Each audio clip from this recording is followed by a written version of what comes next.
आज का चैप्टर का नाम है मानव नेत्र। मानव नेत्र से जितने भी इम्पोर्टेंट यानी कि सवाल दिया जाता है उस सवाल इसमें हम लोग कवर करेंगे। तो आज हम लोग का क्या पढ़ना है, मानव नेत्र यानी कि ह्यूमन आइज, समझ गए ना। जिसमें कहता है मानव ने कैमरे की तरह कार्य करता है। मानव का जो नेत्र है ना एक प्रकार का एकदम कैमरा, समझ गए ना।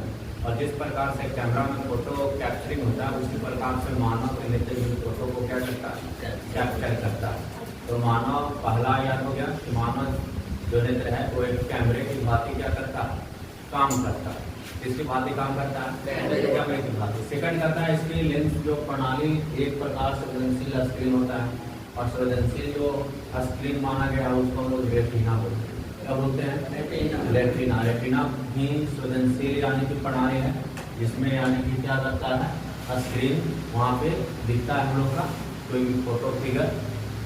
कहता है यहाँ पे प्रतिबिंब बनता है रेटिना के ऊपर, और रेटिना पर जो प्रतिबिंब बनता है वो आपका कैसा बनता है, यानी कि उल्टा बनता है। कैसा बनता है, उल्टा। इसमें कोई पूछेगा कि मानव नेत्र में कौन सा लेंस लगा होता है, तो लेंस लगा होता है, उल्टा लेंस लगता है। नेत्र गोलाकार लगभग गोलाकार होता है, इसका व्यास लगभग 2.3 सेंटीमीटर होता है। कोई पूछेगा कि मानव नेत्र का जो व्यास होता है वो कितना सेंटीमीटर होता है, 2.3 सेंटीमीटर क्या होता है, यानी कि व्यास वाला होता है, लंबा। नेत्र का लेंस वस्तुओं का उल्टा और कैसा बनता है, वास्तविक। कोई पूछेगा मानव के नेत्र पर जो रेटिना है वहाँ पे जो प्रतिबिंब बनता है वो कैसा बनता है, तो उल्टा बनता है और कैसा बनता है, वास्तविक बनता है। समझ गए ना। अब इसके आगे देखिए, कहते हैं यहाँ पे रेटिना। पहला क्या है सर, रेटिना। कहते हैं रेटिना एक कोमल झिल्ली है। कोई रेटिना है क्या, रेटिना एक कोमल झिल्ली है। रेटिना क्या है, कोमल झिल्ली है जिसकी प्रकाश संवेदनशील कोशिकाओं की बड़ी संख्या होती है। कोई पूछेगा रेटिना क्या है, तो रेटिना एक कोमल झिल्ली होता है जिसमें प्रकाश संवेदनशील कोशिकाओं को एक बड़ी संख्या में क्या करता है, उसे दिखाने का काम करता है। सेकंड आता है कॉर्निया। सेकंड क्या है, कॉर्निया। कहता है प्रकाश आंख में एक पतली झिल्ली होता है। प्रकाश आंख में एक पतली झिल्ली होती है जहाँ कॉर्निया से प्रवेश करता है वो आंख के सबसे बाहरी परत होता है, उसको लोग क्या बोलते हैं, कॉर्निया। क्या बोलते हैं, आंख की जो बाहरी परत है उसको लोग क्या बोलते हैं, कॉर्निया बोलते हैं। कॉर्निया एक पारदर्शी होता है। कोई पूछेगा कॉर्निया पारदर्शी वस्तु है या अपारदर्शी है, पारदर्शी होता है। पारदर्शी किसे कहते हैं, जिससे प्रकाश आसानी से क्या हो जाता है, पार हो जाता है, उससे पारदर्शी का कॉर्निया पारदर्शी है। गुंबद के आकार का होता है, यानी कि अंडा का आकार का होता है कॉर्निया। कहता है इसका सतह जो गुंबद के आकार का होता है जो आंख के सामने वाले भाग को क्या करती है, ढक करके रखने का काम करती है। कौन, कॉर्निया। कोई पूछेगा आंख के ढक के रखने का काम कौन करता है, कॉर्निया।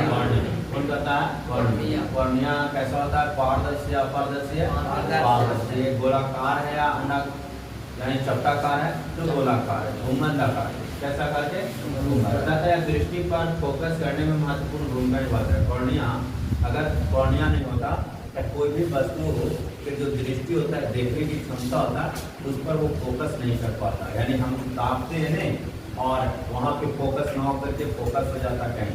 जैसे कैमरा में देखिए एक जगह पे अगर रहेंगे तो कैमरा फोकस करके रखेगा, लेकिन अगर हम इन्हें होने ज़्यादा होंगे तो कैमरा जो है उसको फोकस करने में उसको भी परेशानी होगी और कभी लाइट कम और कभी लाइट क्या हो जाएगा, ज़्यादा। समझ गए ना। तो फोकस जिस प्रकार से कैमरा करता है उसी प्रकार से हम लोग के नेत्र में कॉर्निया करता है। जैसे कोई आदमी आया और ऐसे आया और चला गया, क्या उसको नेत्र में फोकस कर पाएगा जल्दी, नहीं, क्योंकि फोकस करने के लिए जब तक वस्तु कुछ देर रुकेगा नहीं तब तक फोकस हो नहीं पाएगा। उसका सचित्र जो है वो सामने हम लोग को दिखाई नहीं पड़ेगा। कहता है दृष्टि पर फोकस करने में महत्वपूर्ण भूमिका निभाता है कौन, कॉर्निया। कहता है आंख प्रतिरोपण जिसको हम लोग बोलते हैं आई ट्रांसप्लांट में कॉर्निया को प्रत्यारोपित किया जाता है। तो बोलता है ना कि आंख को मैं ट्रांसप्लांट किया, मतलब आंख को बनाया। आंख को मतलब बनाया तो इसमें क्या करता है, कॉर्निया को ही यानी कि क्या करता है, प्रत्यारोपण करता है। कॉर्निया के यानी कि जो ऊपर छाली में हो जाता है या कॉर्निया खराब हो जाता है उसको एक्सचेंज कर देता है, तो उसको बोला जाता है आई ट्रांसप्लांट। क्या बोला जाता है, कोई जगह आई ट्रांसप्लांट मीन्स की कॉर्निया को क्या करना, रिप्लेस करना। कॉर्निया को रिप्लेस करना उसको हम लोग क्या बोलते हैं, आई ट्रांसप्लांट।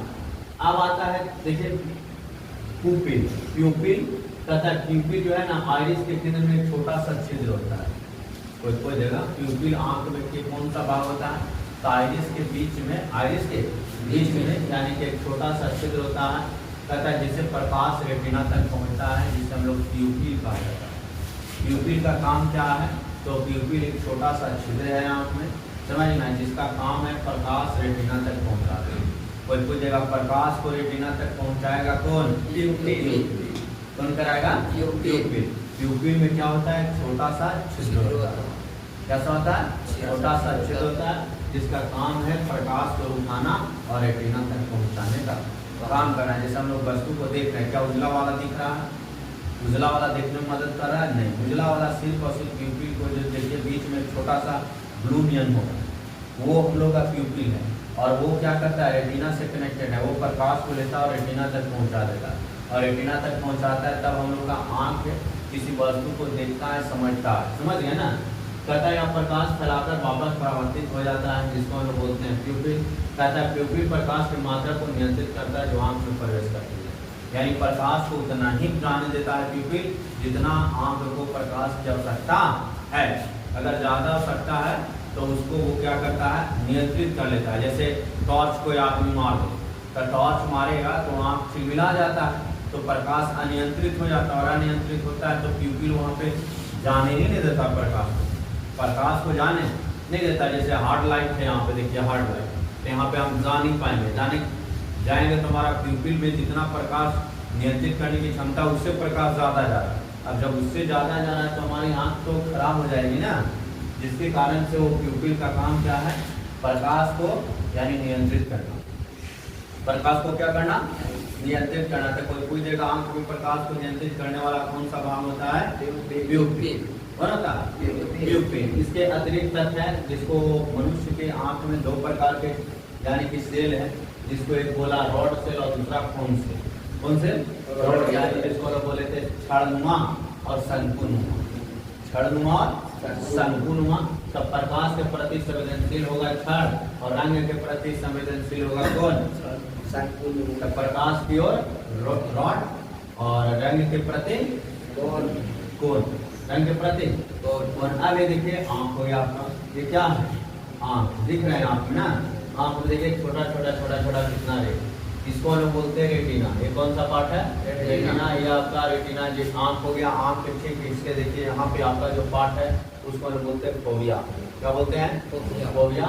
और यहाँ पे देखिए आपका आंख के जो गोल वाला पार्ट हो गया, इसको लोग बोलते हैं ब्लाइंड स्पॉट, यानी कि अंधा, ब्लाइंड स्पॉट जो दिखेगा नहीं, यहाँ पारदर्शी हो गया।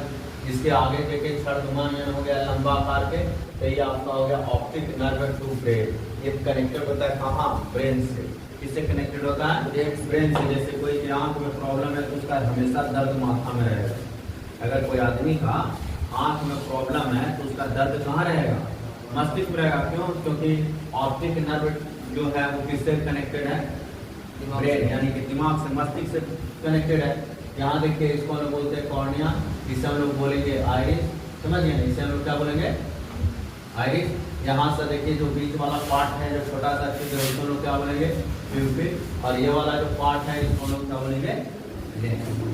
क्या बोलेंगे, लेंस। तो ये आपका मानव नेत्र है, अगर आंख को निकालेंगे तो सचित्र इसका इसी प्रकार का दिखेगा, समझिए ना। तो मानव नेत्र में क्या क्या है, तो लेंस है, प्यूपिल है, आइरिस है, कॉर्निया है, ब्लाइंड स्पॉट है, और फोविया है, रेटिना है, और मसल्स टू मूवाइल है, यानी कि आंख मसल्स के द्वारा इतने होता है ना, तो मूवेबल के लिए मसल्स टू मूवाइल है।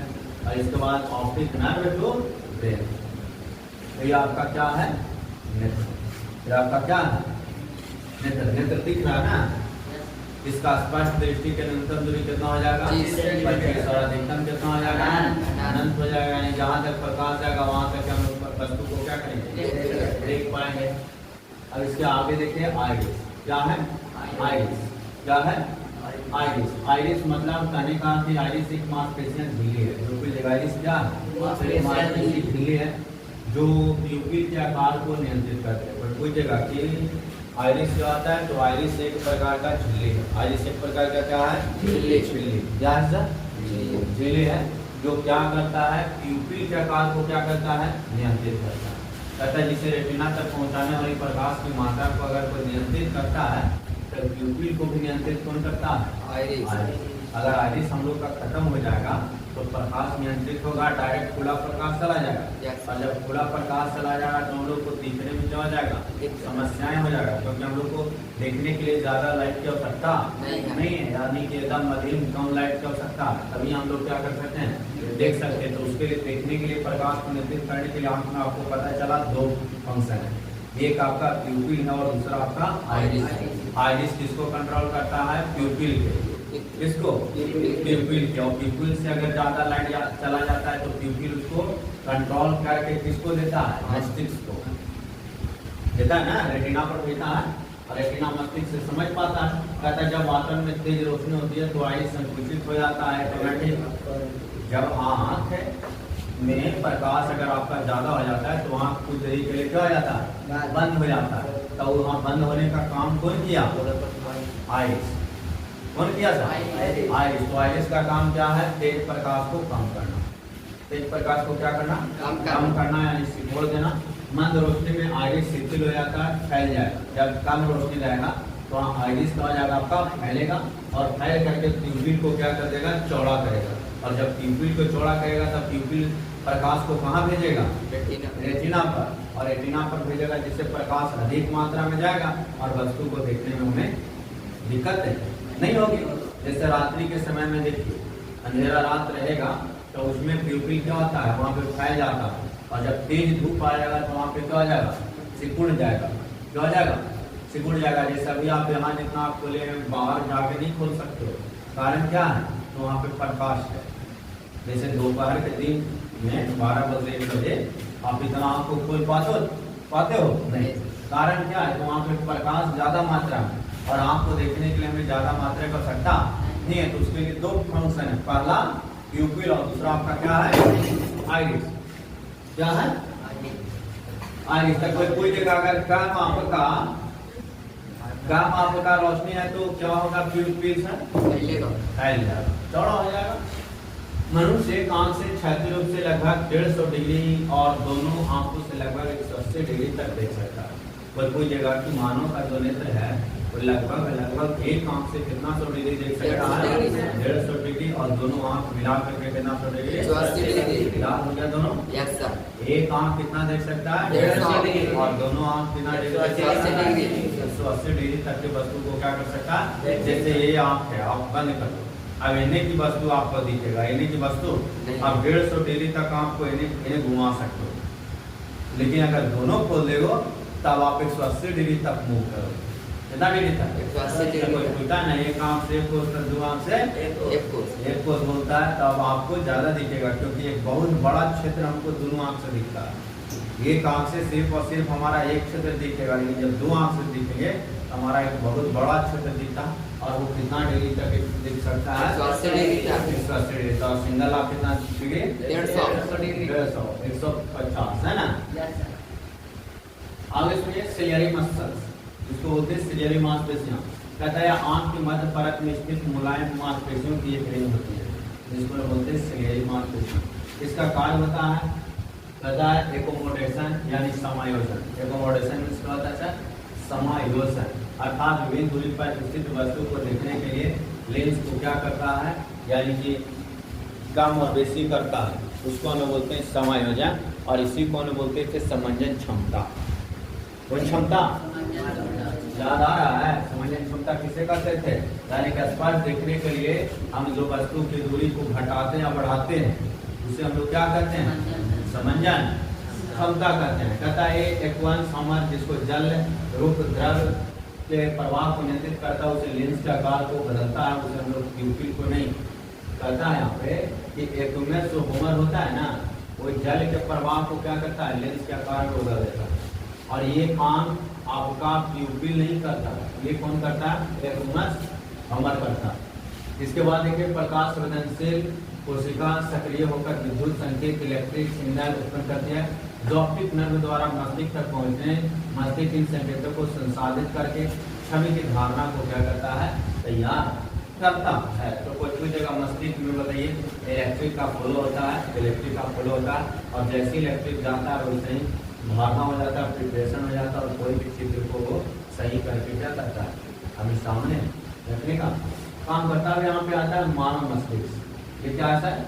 मस्तिष्क। ये आपका क्या है? मस्तिष्क। देखिए अगर आप सभी का दिमाग खुला जाए तो इसी प्रकार का मस्तिष्क है। इसमें इतने आपका खजाना है, और इसमें से एक पार्ट अगर कोई नुकसान हो गया तो डायरेक्ट हम लोग का नर्वस सिस्टम क्या हो जाएगा? ब्लॉक हो जाएगा, खड़ा हो जाएगा। अब सुनिए मानव मस्तिष्क में कहा गया है कि यहाँ पे चैप्टर अब स्टार्ट होता मानव मस्तिष्क का। कहता है मस्तिष्क मानव शरीर का सबसे जटिल भाग है, यानी कि सबसे जटिल भाग अगर शरीर का कोई है ना तो वो कौन सा? मानव मस्तिष्क है।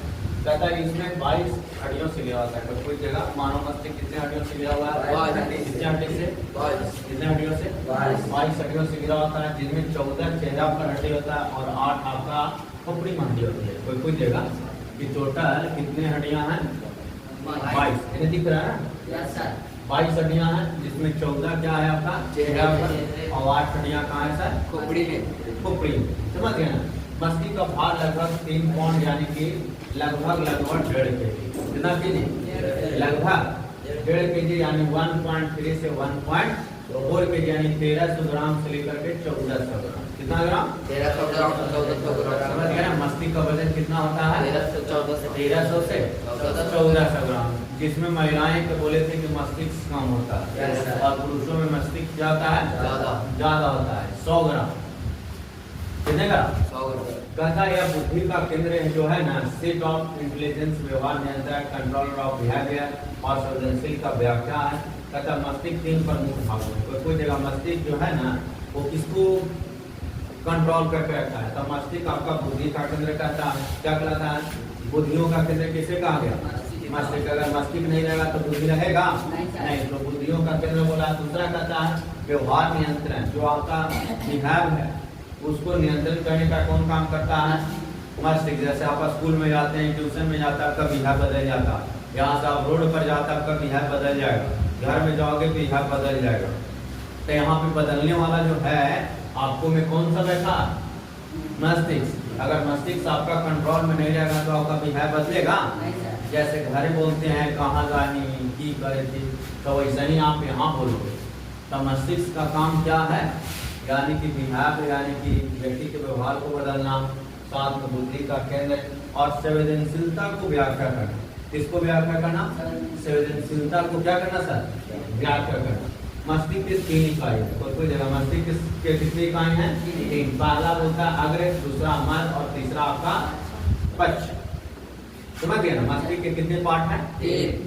पहला अग्र, दूसरा तीसरा पक्ष। मस्तिष्क की बाहरी परत जिसको लोग बोलते हैं मेनिजिस कहलाते हैं। कोई जगह मस्तिष्क के बाहरी परत को क्या बोलते हैं? मेनिजिस। ये जो पार्ट ऊपर वाला है ना इसको लोग बोलते हैं मेनिजिस। क्या बोलते हैं? मेनिजिस बोलते हैं। इसका कहता है सृजन संक्रमण मेनिंजाइटिस कहलाता है। जैसे कोई देखते होंगे कोई आदमी को बुखार लग गया तब मस्तिष्क उसका पूरा गर्म हो गया तो उसका जल्दी तबियत ठीक नहीं हो रहा, बुखार ठीक नहीं हो रहा, तो उसको बोला जाता है मेनिंजाइटिस कर लिया। क्या कर लिया? मेनिंजाइटिस। की बॉडी से के साथ कंट्रोल के बाहर गर्म हो गया कौन? मस्तिष्क। तो उसको हम लोग बोलते हैं मेनिंजाइटिस।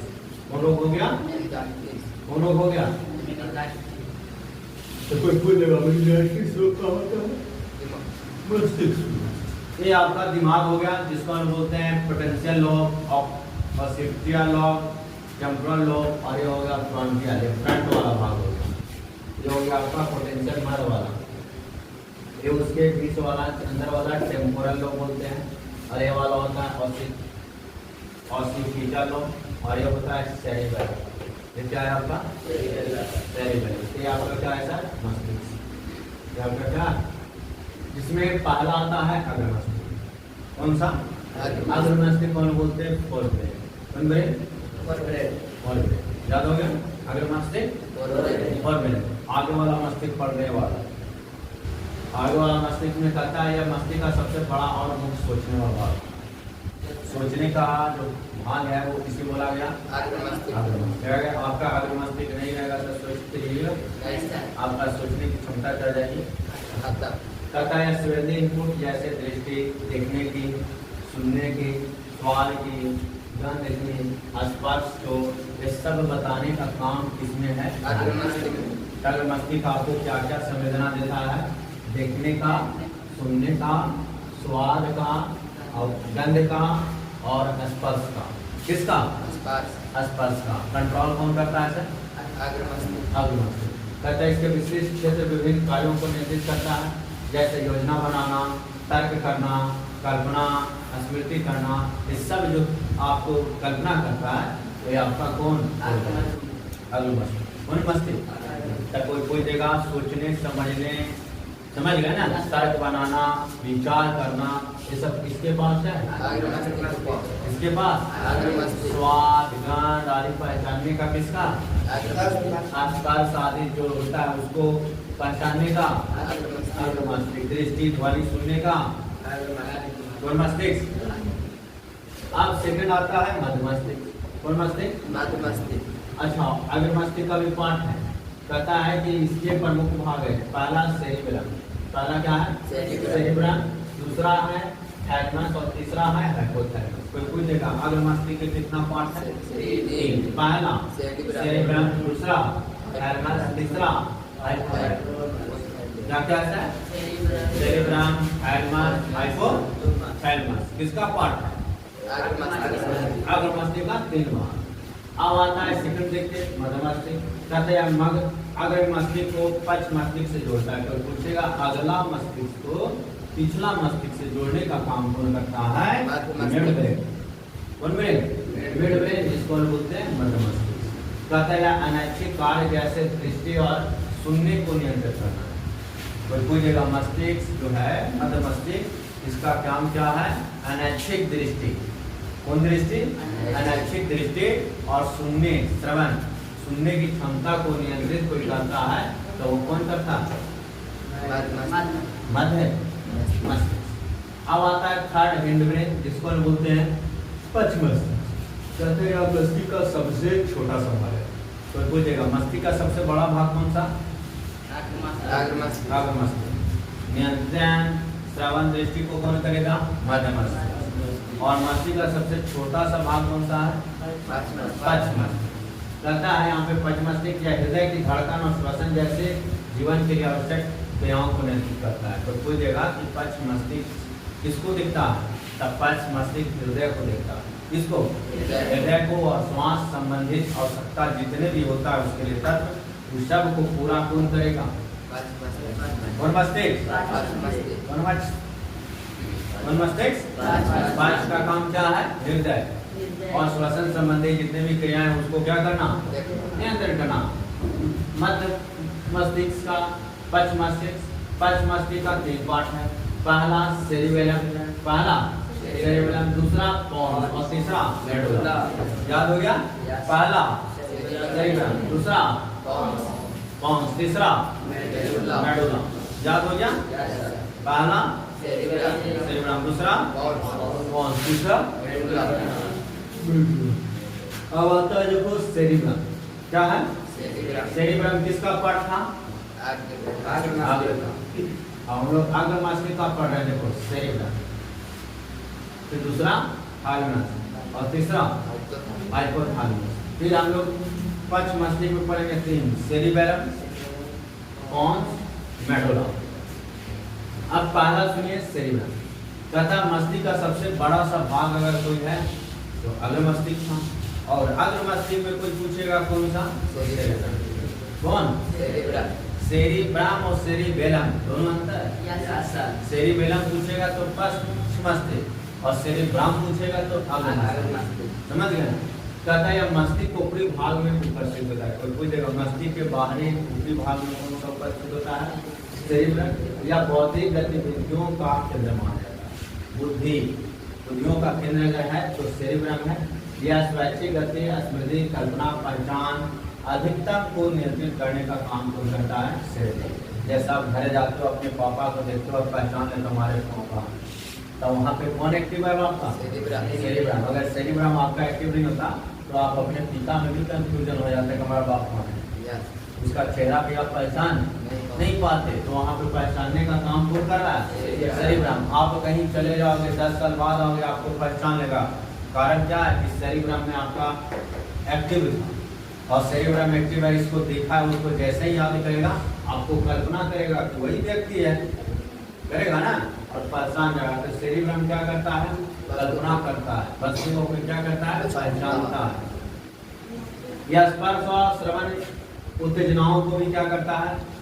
संसाधित में शामिल कर लेता है। यह दो गोलार्ध में विभाजित होता है, एक होता है सेरिब्रल हेमिस्फीयर और एक होता है हेमिस्फीयर। कोई पूछेगा कि सेरिब्रम कितने भागों में विभाजित है? दो, एक है हेमी और दूसरा सेरिब्रल।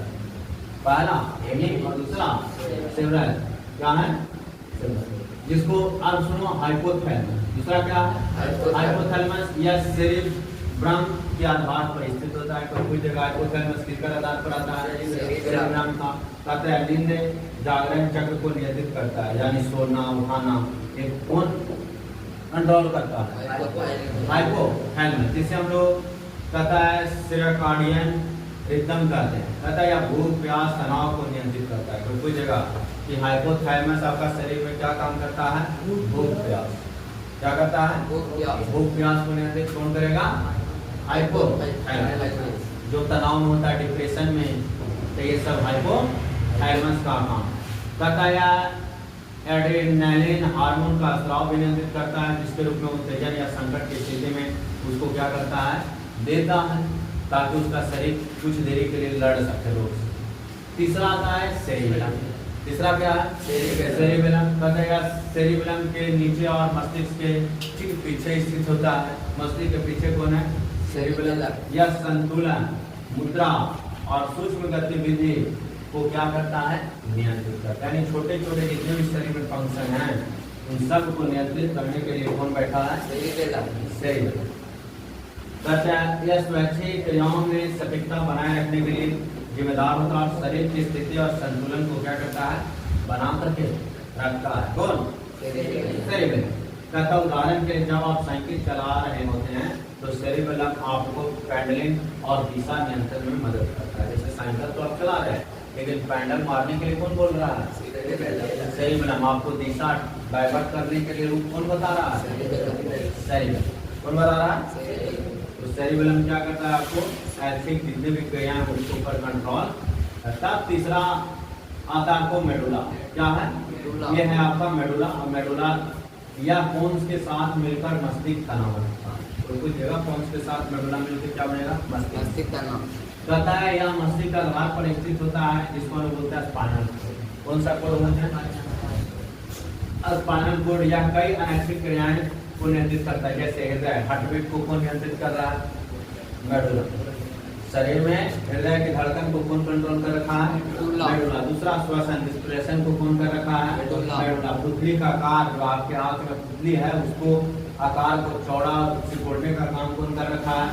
मेडुला। रक्तचाप ब्लड प्रेशर को कौन कंट्रोल करके रखा है? मेडुला। लार स्राव, जिसको जैसे ही कोई देखता है वस्तु को लार टपकने लगता है, बोलते हो लार बन रहा है, तो वो कौन सा कंट्रोल कर रखा है? मेडुला। उल्टी वोमिटिंग किसी को होता है तो उसको कंट्रोल कौन करता है? मेडुला। समझ गए ना? तब जब उल्टी होता है और कोई दवाई खाता है तो मेडुला को क्या करता है? कंट्रोल। देखोगे कोई क्या कहता है मस्तिष्क घूम रहा है, माथे घूम रहा है, चक्कर आ जा रहा है, तो उसका मेडुला कंट्रोल में नहीं है।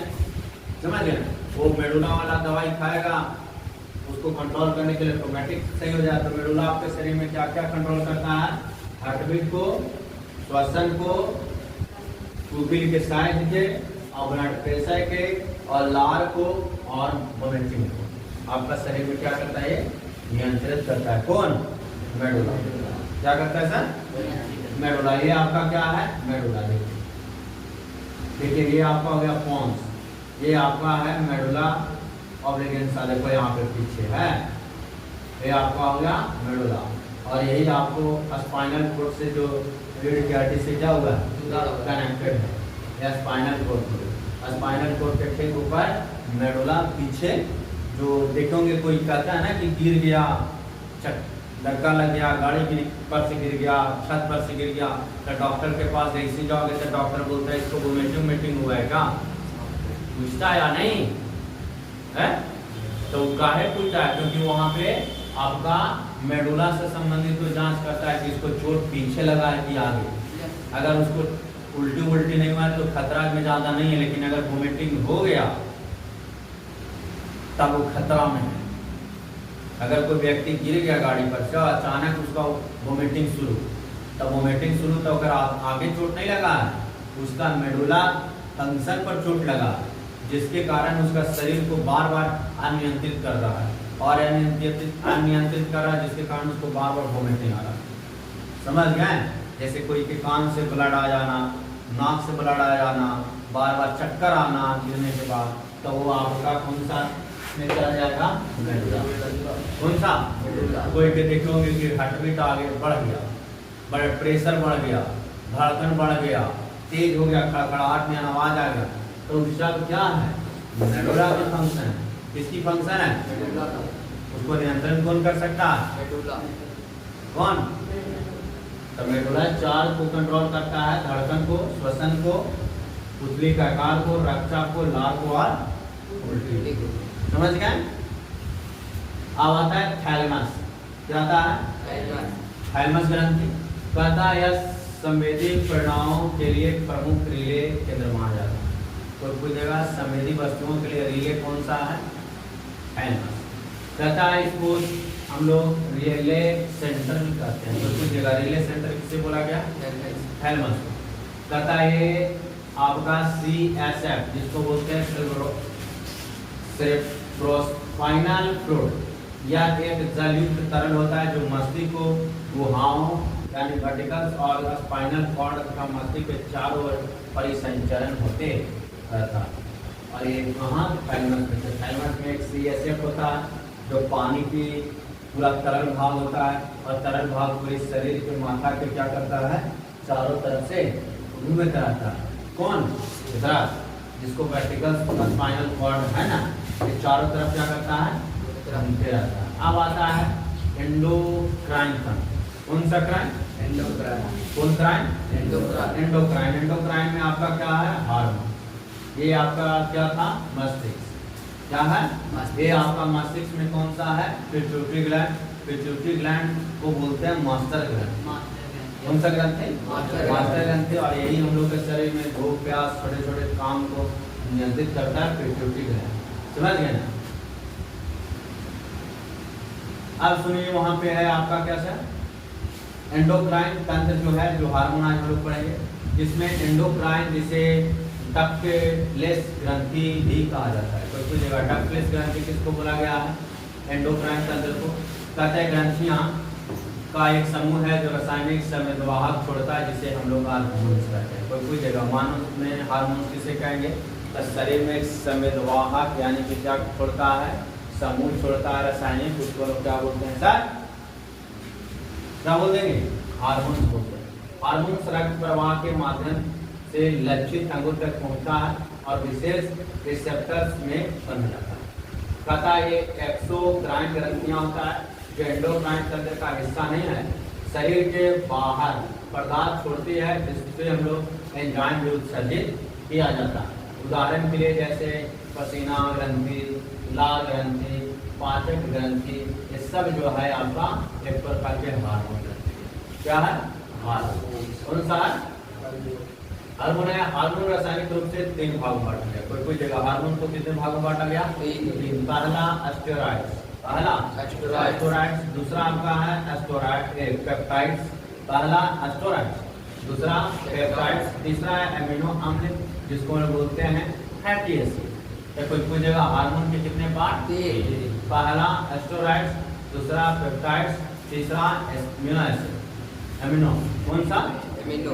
तो कोई जगह हार्मोन के कितना पार्ट? 3। कौन कौन है? एस्टोराइड्स, दूसरा पेप्टाइड्स और तीसरा एमिनो। एमिनो अम्ल का दूसरा नाम है फैटी एसिड। कोई दिक्कत? अब आइए पिट्यूटरी ग्रंथि जिसको बोले तंत्रिका और अंतःस्रावी ग्रंथियां में आता है पिट्यूटरी ग्रंथि। जिसे हम लोग मास्टर ग्लैंड भी कहते हैं। कोई जगह पिट्यूटरी ग्रंथि हम लोग क्या बोलते हैं? मास्टर ग्रंथि। मास्टर ग्रंथि। कोई जगह मास्टर ग्रंथि किसे कहते हैं मिस्टर? पिट्यूटरी ग्रंथि को। मास्टर ग्रंथि किसे कहेंगे?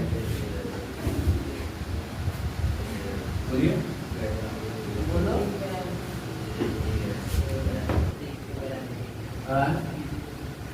पीयूष ग्रंथि। मास्टर ग्रंथि हम लोग पीयूष ग्रंथि यानी कि क्या पिट्यूटरी ग्लैंड को कहते हैं तथा मस्तिष्क के आधार पर स्थित एक छोटी अस्थि गुहा में पाई जाता है, हड्डी में पाया जाता है छोटा सा तथा ये एक टंडल स्पान के माध्यम से हाइपोथैलेमस से जुड़ा होता है। और कोई जगह कि मास्टर ग्रंथि किससे जुड़ा होता है? किससे जुड़ा होता है? हाइपोथैलेमस से, जो पिट्यूटरी हार्मोन का स्राव को क्या करेगा? नियंत्रित करता है। ये पिट्यूटरी ग्रंथि दो खंड में होता है, पहला अग्रखंड, दूसरा पक्षखंड। कोई जगह पिट्यूटरी ग्लैंड कितने खंड से बटा है? दो। एक अगला, दूसरा पिछला। ग्रोथ हार्मोन जिसमें असंतुलन से, सुनिए, कहता है ड्वार्फिज्म, जिस पर बोलते हैं बौनेपन का कारण बनता है। कोई पूछ देगा कि बौनेपन का कारण ड्वार्फिज्म क्या बनेगा? ड्वार्फिज्म। जब जीएच की मात्रा बहुत कम हो जाएगा ना, जीएच का मतलब क्या? Growth hormone. कौन हार्मोन? Growth hormone. तो बौना हो जाएगा। समझ गए? ग्रोथ हार्मोन के कारण क्या हो जाएगा? वो बौना हो जाएगा। अब गिगांटिज्म में विशाल काता, जब जीएच अधिक मात्रा में हो जाएगा तो वो लंबा हो जाएगा। क्या हो जाएगा? लंबा हो जाएगा। अब इसको बोलता है प्रॉक्टिलिन हार्मोन। कौन सा हार्मोन? प्रॉक्टिलिन। जैसे कहता है यह गर्भावस्था के अंत में स्रावित होता है। कोई जगह कि प्रॉक्टिलिन जो हार्मोन होता है ये कब क्रिएट होता है बॉडी में? तो जब गर्भावस्था के अंत स्रावित होता है, यानी अंतिम में, गर्भावस्था के अंतिम चरण में, यानी कि स्तन ग्रंथियों को दूध उत्पादन के लिए तैयार करता है, उसे हम लोग बोलते हैं प्रॉक्टिलिन हार्मोन। समझ गए ना? प्रॉक्टिलिन हार्मोन कब स्रावित होता है? जब गर्भावस्था पूरा हो जाता है तब प्रॉक्टिलिन हार्मोन होता है। कौन सा हार्मोन? कौन हार्मोन?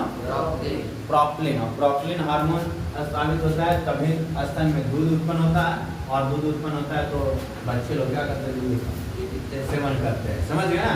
ऐसे गाय देखिए आपका गांव घर में होगा तो उसको आप छेनी को पकड़ के दूध निकालो, क्या उसमें से दूध खिंचाएगा? नहीं। कारण क्या है? क्योंकि उसमें प्रॉक्टिलिन हार्मोन स्रावित नहीं हुआ है। प्रॉक्टिलिन हार्मोन जब कब स्रावित होता है? जब जन्म ले लेता है तब उसमें क्रिएट होता है। जब बच्चे को जन्म दे देगा तब उसमें क्या क्रिएट होगा?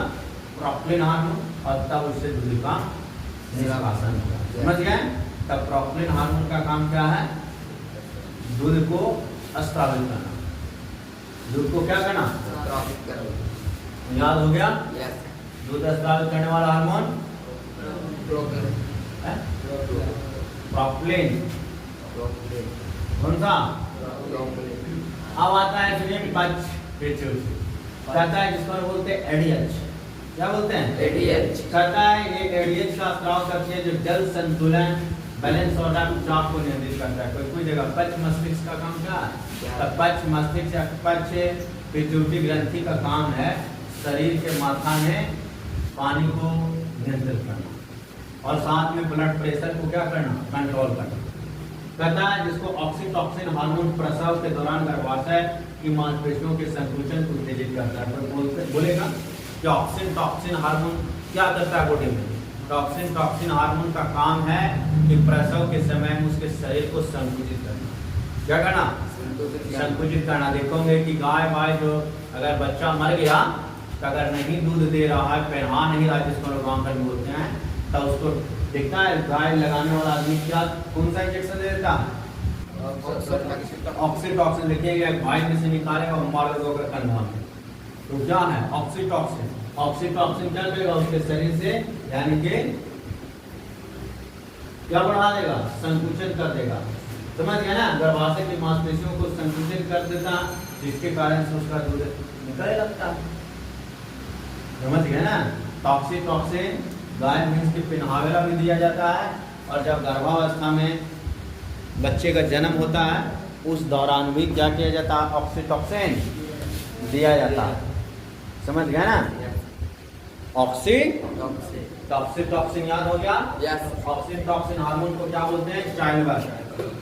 Child hormone oxytocin. कौन हार्मोन?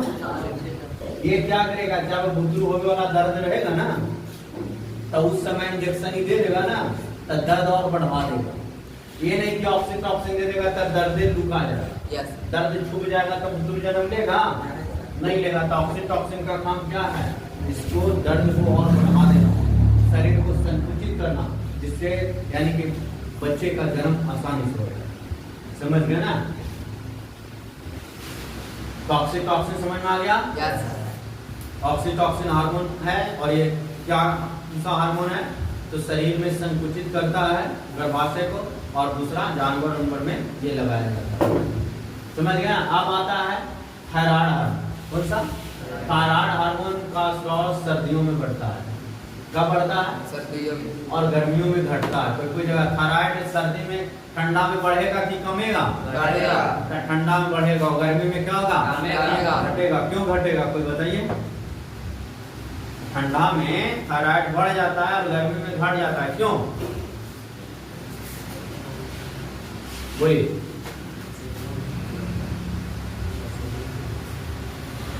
थायराइड ठंडा में बढ़ता है और गर्मी में क्यों घट जाता है?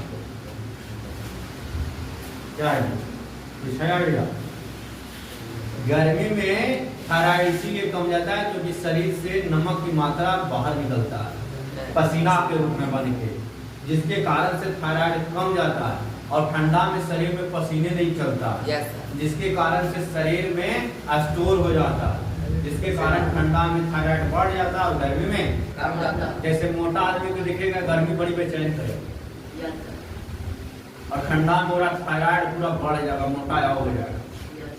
कारण क्या है? क्योंकि ठंडा में होकर पसीना निकल भी नहीं करेगा और गर्मी में इतना पसीना निकलेगा कि मोटा आदमी परेशान रहेगा।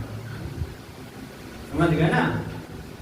तो याद रखिएगा थायराइड ग्रंथि ठंडा में बढ़ जाने का कारण क्या है और गर्मी में घट जाने का कारण क्या? याद हो गया? ठंडा में क्यों घटेगा? ठंडा में बढ़ेगा ना। क्यों बढ़ेगा? क्योंकि शरीर से पसीना नहीं बाहर निकलेगा और गर्मी में शरीर से इतनी पसीना निकलता है कि उसका थायराइड निकल जाएगा। थायराइड दो प्रकार का होता है, वो मोटा में भी होता है, वो पतला में भी होता है। किसमें? मोटा पतला याद रखिएगा थायराइड दो प्रकार की, वो पतला में ये वो थायराइड होगा जो आपको पूरा भारी बना देगा, झोला बना देगा, इतना मोटा कर देगा, उसको थायराइड भी बोलते हैं। जो आदमी अपना वजन से ज्यादा बढ़ गया उस आदमी को थायराइड बीमारी है। और जो आदमी वजन से भी ज्यादा कम गया, सूख गया, ओकरा सुखल थायराइड होगा। जैसे देखोगे कोई महिला होंगे, कोई पुरुष होगा जो खा तो रहा है लेकिन खाया पिया शरीर नहीं लग रहा, यस तो ओकरा थायराइड हो रहा है, तब उसको बोलेगा हाँ मोटा के थायराइड हो रहा है, पतला के थायराइड हो रहा है। नहीं, पतला के भी थायराइड है और थोड़ा पतला वाला थायराइड है। समझ गए ना? तो थायराइड कितने प्रकार के? दो, एक मोटा और एक पतला। समझ गए? तो जो आदमी नहीं मोटा रहा होगा कौन सा बीमारी? थायराइड। थायराइड। जो आदमी ज्यादा मोटा है ओकरा कौन बीमारी? थायराइड। थायराइड होगा। तो कोई पूछेगा सुखल आदमी के भी होता है थायराइड? सुखल मांस के भी होता है थायराइड। यस समझ गए? एंडोक्राइन तंत्र शरीर में संचार और समन्वय के लिए डाक प्रणाली की तरह कार्य करता है। जिस प्रकार से पोस्ट ऑफिस में देखते हैं ना, डाकिया यहाँ से वहाँ पोस्ट ऑफिस में जा के टिकट को बांटता है, वैसे ही एंडोक्राइन शरीर में काम करता है। समझ गए ना? सूचना को देते रहता है। ये देखिए आपके शरीर में फंक्शन, शरीर का एंडोक्राइन ग्रंथि सुनिए। ये आपका हो गया पिनियल ग्लैंड, ये हो गया हाइपोथैलेमस, ये हो गया पिट्यूटरी ग्लैंड। पिट्यूटरी ग्लैंड ठीक हाइपोथैलेमस से कनेक्टेड होता है और पिट्यूटरी ग्रंथि को लोग मास्टर ग्रंथि बोलते हैं। ये आपका थायराइड ग्रंथि होता है। थायराइड ग्रंथि कहाँ होता है? गला में। कोई पूछ रहा है थायराइड ग्रंथि कहाँ पाया जाता है? गला में। गला में। तो गला में समझ गए ना? तो थायराइड कहाँ रहेगा? गला में। समझ गए? नमक अगर ज्यादा खा लीजिएगा तो भी थायराइड, कम खाइएगा तो भी थायराइड। क्या सर? कैसे बेस होगा? कंट्रोल में रहेगा, बेस हो जाएगा। अभी कैसे बेस हो जाएगा? नमक ज्यादा खाएगा तो कम खाओगे नहीं, जितना शरीर में है उतना आपको थायराइड ले रहा है, तो आप ठीक ठाक हैं। जिस दिन आप आवश्यकता से ज़्यादा लेवल रखिएगा थायराइड हो जाएगा। तीसरा है थाइमस ग्लैंड, ये हो गया थाइमस आपका, ये हो गया पैंक्रियास, ये हो गया एड्रिनल ग्लैंड, ये आपका हो गया किडनी। जो हो गया किडनी का आकार कैसा होता है, सिम के बीज के आकार का। ये आपका है टेस्टेस, ये आपका क्या है, टेस्टेड पाया जाता है किसमें, मेल में, और ओवरी किसमें पाया जाता है, फीमेल में। तो टेस्टेड किसमें पाया जाएगा, मेल में। मेल में। ओवरी किसमें पाया जाएगा, फीमेल में। फीमेल में। अब एड्रिनल ग्रंथि आता है, पहला कौन ग्रंथि आता है, एड्रिन। एंडोक्राइन ग्रंथि के अंतर्गत आया एड्रिन। एड्रिन ग्रंथि को बोलता है मारो लड़ो, या कौन सा हार्मोन, मारो लड़ो। मारो लड़ो भागो, समझ गया ना, मारो पीटो भागो। अगर कोई हार्मोन पूछेगा तो एड्रिनल। लड़ने के लिए आपको तुरंत ऐसे हाथ खड़ा करवा देगा एड्रिनल। कोई वस्तु आ रहा है उसको रोकने के लिए कह देगा एड्रिनल आपका एक्टिव है। कौन सा, यह गुर्दे के ऊपर यानी किडनी के ऊपर स्थित होता है। यह कई हार्मोन का स्राव करता है, जैसे यह रक्तचाप, हृदय गति, हार्टबीट को भी क्या करता है, नियंत्रण करता है। अब आता है हाइपोथैलेमस। कौन सा, हाइपोथैलेमस। यह मस्तिष्क का भाग है जिसे कई कार्यात्मक नाभिक न्यूक्लियस होते हैं। यह तंत्रिका तंत्र को एंडोक्राइन तंत्र से जोड़ के रखता है, जिसका लोग ग्रंथि माथा खाहे से अकले है। पवन चल बसंती सोच में आता है गधा, अभी फाइट लिए उम्र है, चलो अभी सोच रहा है कि बुढ़ाई में चलो मरिए जा रहा है। वो बुढ़ाई बच्चा है 60 साल और इसका बुढ़ाई होगा, अब सोचते सोचते घुलट जाएगा यार। यार तो पुराने बच्चे तो तब नहीं का खाने नहीं खिलाता है इसको। बीमारी मारी ना ना है थराइड है,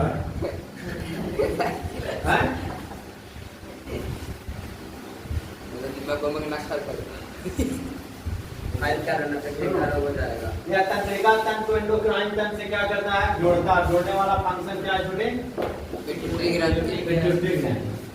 ये मटर के दाने का आकार होता है। कोई पूछा पिट्यूटरी ग्लैंड कैसा होता है, मटर के दाने के आकार। याद हो गया, यस सर। मटर के दाने का आकार का कौन होता है, पिट्यूटरी ग्रंथि। कहते हैं मनुष्य में इसका वजन लगभग 0.5 ग्राम। कितना, 0.5 ग्राम। याद हो गया, यस सर। पिट्यूटरी ग्लैंड का वजन 0.5 ग्राम। 5 ग्राम। एक चित्र में स्पष्ट मस्तिष्क में स्थित है, अन्य ग्रंथि से जुड़े हुए दिखाई पड़ रहा है। कौन किससे जुड़ा हुआ है, पिट्यूटरी ग्रंथि किससे जुड़ा हुआ, डंडा लाओ खोज किया। पिट्यूटरी ग्रंथि किससे कनेक्टेड है, लॉजिक खोज किया। नाम देखो तो पोस्टर में घुसा हुआ है। मस्तिष्क से